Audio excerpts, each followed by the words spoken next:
మేషరాశి వారికి ఈ వారం సాధారణమైనటువంటి గ్రహస్థితి గోచరిస్తూ ఉన్నది.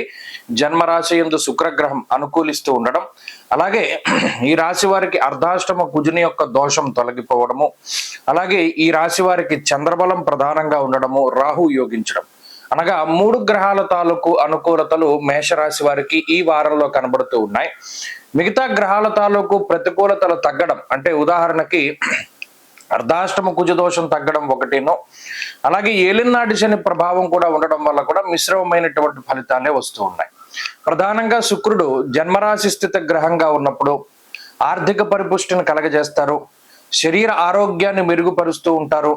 కొంత ప్రయాణాలు చేసేటప్పుడు కానీ లేదా నిత్య జీవితంలో కానీ శ్రమ అనేటువంటిది లేకుండా దూరం చేస్తూ కొంత మంచి జీవన విధానాన్ని కలిగి ఉండేటువంటి విధంగా, అలాగే కొంత హైఫై లైఫ్, ఏదైనా లగ్జరీకి సంబంధించినటువంటి లైఫ్ ఉండేటువంటి విధంగా శుక్రుడు ప్రోత్సహిస్తూ ఉంటారు.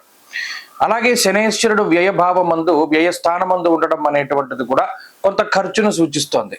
అనగా మన జీవన విధానం ఇంత హుందాగా ఉండాలి, లేదా మనం వేసుకునే బట్టలు ఇంత అందంగా ఉండాలి, ఇంత బ్రాండ్ని కలిగి ఉండాలి అనేటువంటి ఆలోచనల ద్వారా అటు శుక్ర శనేశ్వరుల యొక్క స్థితిగతుల వల్ల కొంత ఏమవుతుంది, ₹1 ఖర్చు పెట్టాల్సిన చోట ₹10 ఖర్చు పెడతారు. దానివల్ల శని సంబంధమైనటువంటి స్థితి, అనగా వ్యయస్థానమందు ఖర్చుని కలిగించాలి అనేటువంటిది సాటిస్ఫై అవుతూ, లాభస్థానమందు ఉన్నటువంటి రాహువు ఈ ఖర్చు పెట్టేటువంటి దానికి కావాల్సిన ఆర్థిక పరిపుష్టిని కలగజేస్తాడు. అనగా ఉద్యోగ పరంగా, వ్యాపార పరంగా ఇబ్బందులు ఏం లేకుండా సకాలంలో ధనం చేతికొచ్చేటువంటి విధంగా, ఏదైనా ఒక ముఖ్యమైనటువంటి కార్యక్రమం తలపెట్టినప్పుడు, అంటే ఏదైనా ఫంక్షన్స్ కానీ లేదా మరి ఏ ఇతరత్ర కార్యక్రమాన్ని తలపెట్టినప్పుడు ఎక్కడా కూడా ఇబ్బంది పడకుండా రాహు ప్రభావాన్ని చూపిస్తూ ఉంటారు. ఇక ఈ రాశి వారికి ప్రత్యేకించి ఈ వారం అంతా కూడా అదనపు ఖర్చులే కనబడుతూ ఉన్నాయి. ఆర్థిక భారం ఉండదు, కానీ ఈ ఖర్చుల వల్ల కొంత ఊహించినటువంటి ఆర్థిక లోటు వస్తుంది. దానికి గ్రహస్థితి ప్రత్యేకించి కారణమవుతుంది. ఇక కుటుంబపరమైనటువంటి విషయాలు సాధారణంగానే ఉన్నాయి. అతిక్లేశం, బంధువైరం, దారిద్ర్యం, దేహపీడనం అన్నారు. ఇక్కడ తృతీయ స్థానమందు గురుబుధుల యొక్క యుతి, పంచమ స్థానమందు కుజకేతువుల యొక్క యుతి.